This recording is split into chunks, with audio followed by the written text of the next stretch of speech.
Cancer is one of those deadly diseases that we really have to think about, take care of ourselves against. And apparently, whether we like it or not, we have between 1 and 5 people that we know or relatives, one of them has an ailment of sorts. And cancer is one that is very, very, very traumatizing. And for me, celebrating this day and commemorating this day, it goes a long way. And it also makes me have that feel of creating that awareness always, because this is something that is here with us. It's still being sorted out, and God willing, it will be sorted out and it will be a thing of the past. But between now and that time, we have to create that awareness and let people know, let the world know from north to south, east and west about cancer and how we can live with it, prevent it, and carry on with our lives without stigmatization of any sort. Jeff, I actually like what you've said concerning awareness, but do you feel we are doing enough in regards to cancer awareness to just let people know more about the disease, its treatment, how to prevent it, and things like that? Do you feel like we're really doing enough, especially as a society? As a society, cancer is like in the backdrop, but it's picking up. That I must admit, we are still baby stepping, but we are still walking slowly but surely. Within no time, God willing, we'll have everybody being aware, just like HIV and AIDS. Cancer will also be in the lips and minds and thoughts of people, and how to alleviate this through our diet, stuff like smoking, alcohol, and all that. Whether it's genetic, it does not. Cancer nowadays does not choose. It's no Who it longer, affects? yeah, it's no Anyone, longer could be a that small family thing. child. Yeah, it's no longer that family thing. Now it cuts across. Yeah. So creating that awareness will go a long way. Yeah. You know, you are a senior journalist. Have you ever had to cover stories concerning cancer? Because I understand that, these are emotional stories, especially, for someone who has the disease and they don't have the money for chemotherapy. They don't know how, they don't have the money, to also just take care of themselves. Have you ever had to cover such kind of a story? And how was it like for you if you've ever had to cover Well, such a story? I have really. And the good thing about it is that I did it. Okay, I'm not saying the good part so much, but advantage for me is that I did it on radio. If you listen to their voices, those who are suffering from cancer, those who've survived, and you see their emotions, if you can put that on TV, it's very easy for you to get carried away. But I'm telling you, I did that last year in Machakos. I just began, and we have to give them hope. Always and forever give them hope, because there's always a light at the end of the tunnel. Yes. That's really, just profound for you to say there's always light, because oftentimes people feel like, once you get this disease, you feel like you're giving up, you feel like there's no life ahead of you. So the whole idea is just to give them hope. Hope, hope, hope, and more hope. That's beautiful.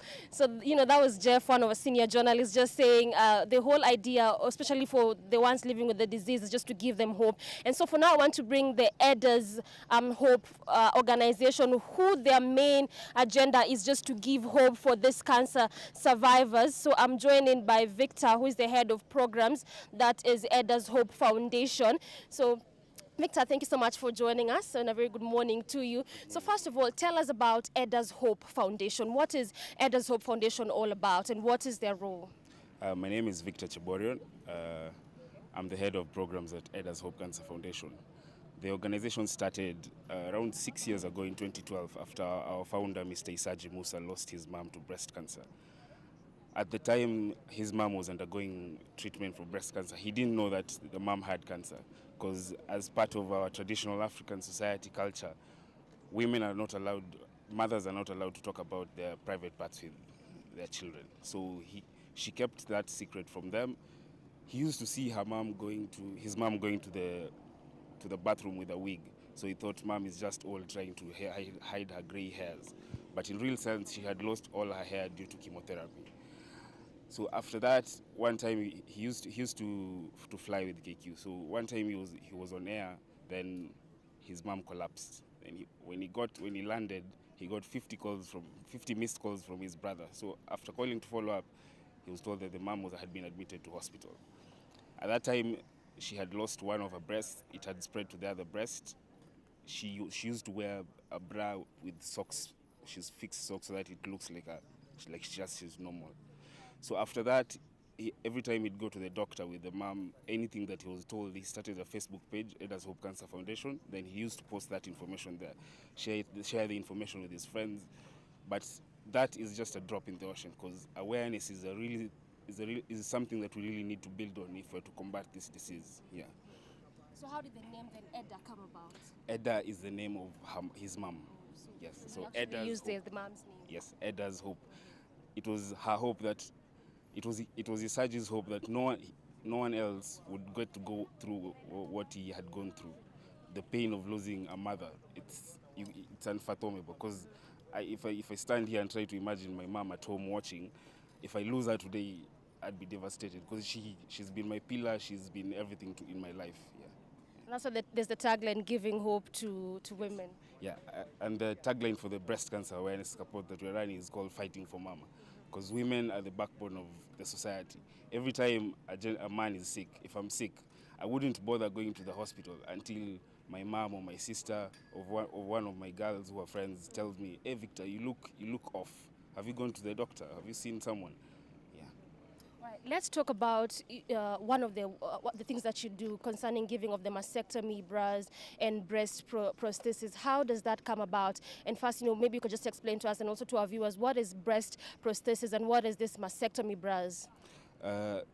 To begin with, the work that Eda's Hope focuses on mostly is awareness, because it's a key role in fighting the whole cancer. Everyone else is focusing on the prevention and support of patients, but no one is doing anything about creating awareness, because we need to know what we're working with before we start working on solutions to prevent it and solve the problem that we have. Because before you prevent, you have to actually make people know about it. Stop it first, then start working on those who have been infected. Yeah. Now, about the mastectomy bras and the mastectomy bras and breast prosthesis, these are special items. The mastectomy bra looks like a normal bra, but it has a pocket where you insert the prosthesis. A prosthesis is an artificial form that can either be made out of silicone or it can be knitted. It sort of represents a breast, but it's not a real breast. Yeah. So this is just for the cancer survivors. For breast cancer survivors. All right. Because as breast cancer progresses, you tend to find that women they lose either one or both their breasts, depending on how advanced the disease is. And there are some instances where people have been known to, because breast cancer is somehow it's in the family. It's in the family lineage. If your grandmother had breast cancer, your mom has breast cancer, one of your sisters has breast cancer, chances are that your daughter, or one of your other sisters is going to get it. So if you look at someone like Angelina Jolie, she had both her breasts removed because she had that gene, the breast cancer gene in her. So she opted to have them removed before she got the disease, just to prevent it. All right. So how many women are you targeting to give this mastectomy bras today, and how do you come about in choosing the kinds of women to give the bras? We try as much as possible to reach out to those who are very needy and can't afford them, because these things are very expensive. A normal one goes for about 30,000. For the prosthesis, then the bra is about 6,000. So you can imagine 36,000 shillings for someone who lives from hand to mouth that's not a joke. It's nothing. Really quite a lot. That's a lot of money. And if you look at the patient, they'll try and focus on, am I going to get food for my children? Am I going to pay fees? Am I going to get medicine? Or am I going to buy the prosthesis? So they opt to wear the normal bra, then put stuffed socks. There's a story in Mary where we got a lady who had folded tissue. Actually, the day she came to collect the prosthesis, she had tissue in the bra she was wearing. So looking at the emotions that they go through, it's overwhelming to see that this little thing that might not mean anything to me or to you, it means the whole world to them. Because women tend to, I don't want to be stereotypical, but breasts form part of a very important part of being a woman. Yeah. So the moment you lose one, you lose your mojo. You can't be comfortable around people. You have to always be cautious on how you stand, how you work, because what you put there might fall off. Yeah. All right, so ideally for you, it's for the women who really cannot afford it at all. All right, so let's talk about the Kenya Broadcasting Corporation coming in partnership with the Elders Hope Foundation. How did that come about, and what role has the corporation played to ensure that actually this comes to fruition? Before KBC came on board, we had received a donation of about 600 bras and breast prostheses This is from? from Canada, from an organization called Diane's Mastectomy. We reached out to them, then they offered to donate the products to us. So we got them, then we started the campaign called Breast They Need Your Support. So we reached out to different organizations. Only Inuka Lotto came on board. At first, when they heard of it first, they said this is a very, very nice project that we'd like to be part of. So they came on board. We did the first activation in Meru, in Embumbere Hospice, where we gave out around 70 of the mastectomy breasts. That was your first? That was the first one. Now after this, KBC saw this and they jumped on it. They told us, okay, we'd like to partner with this because we think this is a very good initiative. It's reaching out to the needy people in the society who need these items the most and can't afford them.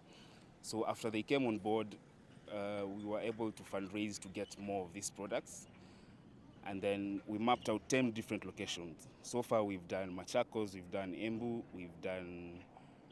now today we are doing Makueni. We're supposed to go to Kisii next month. We're supposed to do Nairobi. We're supposed to go to Eldoret, Bomet, Mombasa, and I think Kakamega, Vihiga, yes. So, you've talked about your first one was in Mbere, in Meru, and you also have done Machakos and you're in Makueni. So do you feel like, being here today is a milestone for you? The whole project is a milestone because every time you go to these locations and see the reaction that these people get when they receive these items, it's overwhelming. So it's not just for them, it also builds you as a person. There are very many people who donated to the campaign through KBC. And the moment we share KBC has really been of help. Very much help. The moment we share out the photos that we got, the videos that we collected during the handover of the donations, people reach out back to us and say it's fulfilling. As a person, I gave out my 10 shillings, but it went a long way towards me giving someone a mastectomy bra. All right, so apart from the corporation, the Kenya Broadcasting Corporation and the other organization that you've mentioned, how else do you get funding? Because you see, the way you've mentioned, these bras are really expensive, and also to move to this other counties, also that requires money. So what other avenues do Elders Hope Foundation get money from? The funding depends on the project that we're working on. So there are some that are self-funded where we get to sell tickets to enable us to do the campaign, like our annual charity gala dinner, where we collect money to help us run the organization throughout the year. Other campaigns like this one, for now, we reach out to the general public. Most of the time we get corporates to partner with us. So they'll come, give 1 million shillings, 500,000, 250,000, depending on what they can afford. Yeah, so there are different packages on how they can come on board as partners. There are other people who donate monthly. Someone like, I wouldn't want to mention their name because I think it's a bit confidential for them. They give out 50,000 every month. So there's someone who gives out 10,000 every month. Regardless of whether we've done anything or we've not done anything, they will religiously donate to the organization. So it's through this support that we've been able to come this far. From a Facebook page to where we are right now, one of the leading cancer awareness organizations in Kenya. Now we have given out almost 150 mastectomy bras. We've visited around 12 hospices in the country. We've given out dry foodstuffs, decent clothing, medicine. We've donated equipment to KNH through a campaign we did with Mainak again in 2016. We donated equipment worth around 12 million to the Kenyatta National Hospital Children's Ward. So it's support from the general public, donors who come in and fund the organization, writing grant proposals. You as well can also donate. Right. Yes. So also individuals can be part of the good cause? Yes. We call them cancer soldiers. Okay. Yeah. As you can see, you're a cancer soldier for life. Anytime you support the organization in any way, giving your time, volunteering, coming to the office to help out, filing papers, helping us doing our books. That's part of it. A little goes a long way because, yeah, it supports us very much. And given the work that we do in the awareness field, if you look at the statistics on cancer, especially breast cancer, or if we start with cancer, 32,000 people die every year of cancer in Kenya. That roughly translates to around 90 people dying every day. 90 is not a small number. That's like 2 buses having an accident, God forbid. If it happens in an accident, it's national news. But if it happens chini ya maji, you wouldn't know, and people won't pay attention to it. In terms of the rate of diagnosis, there are 42,000 people being diagnosed every year with cancer in Kenya. That translates to around 136 people in a day. Those are very big numbers, but no one seems to be noticing this. No one seems to be talking about it. Because no one is talking about it? Exactly. The moment you hear an MP has cancer, there's a small talk, then it fades away. No one keeps the conversation going. So we are trying as much as possible through the help of KBC, through the help of our cancer soldiers, to keep the conversation going, to get everyone to know about cancer. All right. Earlier on, you mentioned that you've given about 150 bras, and today you'll be giving about 26 people. So what happens to the women that don't come and they don't get to get it today? How do they get it? We liaise with the county hospital and the officials there to see how best we can deliver it to them, because we wouldn't want to leave it here to someone then they go with it, because that's a lot of money gone, and it's of great help to the person who will be needing it and won't get it. Yeah. So we work in partnership with the county hospitals in the locations that we visit to help us vet the people who are going to get the prosthesis, because we don't want someone who can afford it coming to get it in place of someone who really needs it and can't afford it. Yeah. And are there chances that at least this bras, the prices can be reduced a bit so that, a big chunk can be able to afford it? We need to talk about it, advocate for it so that the taxes on it go low. Because at the moment, I don't think there's a place in the country where they're selling these things. Woolworths used to sell it, they stopped selling it because it's just too expensive, and keeping it on the shelf for someone who's coming to buy it once, then going to use it for 5-10 years, then coming back again, it's not financially sustaining for them. If you look at other hospitals that were selling it, they ran out of it quickly because they try to sell it at as low as possible. So getting them in shops is very hard. So through this campaign, we get to reach out to more people, we deliver it to more people who really need it and can't afford it. So what is its durability, the mastectomy bras, and for how long will it take someone before they can replace it, if they are even replaceable? The bra can stay as long as the normal bra, but the prosthesis needs special attention because it's the silicone one. Pad now? Yeah, the silicone one can easily get punctured or destroyed, so you have to keep it safe away from children so that they don't play with it, stab it or something. I was told that cats like playing with them, so it will scratch it and the gel will just flow out. So it just needs special care, but if you take care of it well, it will last for a very long time. Yeah. And then the knitted ones, those ones stay for much longer because it's just a knitted ball, then you stuff it with either cotton or material, just so that... And they're still the same price? No, the knitted ones is much cheaper because that's easily available. You can make it, yeah. Thank you very much, Victor. We really appreciate your conversation, just talking to us more about the awareness and what it is you're set to do today for these cancer survivors. Yeah. Oh, and today is World Cancer Day, as you had mentioned. The theme for this year, to 2019 to 2021, is I Am and I Will. So I am Cheborion, and I'll keep talking about cancer and making cancer, getting people to know about cancer and making Kenya a cancer-free nation. We hope that actually, goes forward and we become a cancer-free nation. Yeah, so what's your I am and I will statement? To ensure that Kenya especially becomes... You have to state I am so and so. I will do this. So I am Dorina Range, and my goal is to ensure that we actually become a cancer-free nation. Nice.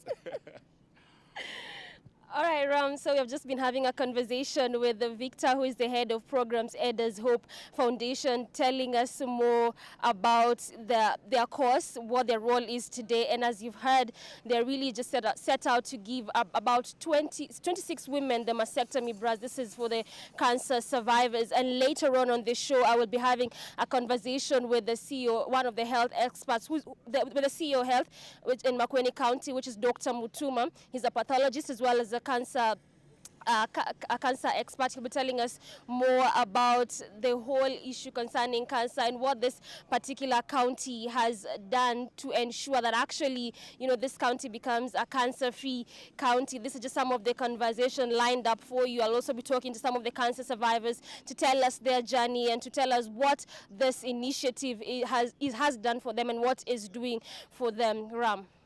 All right, thank you very much, Doreen. That's Doreen Arange on location from Makueni County. Remember, it's all about World Cancer Day today, the 4th of February 2018. Remember, cancer is something that at some point has affected women to the point that they even lose their self-esteem, and that is why KBC, in partnership with Eda's Hope Foundation, were able to buy mastectomy bras, and today at Makueni County, they are going to be giving away these mastectomy bras to the different cancer survivors. Remember, these bras are expensive.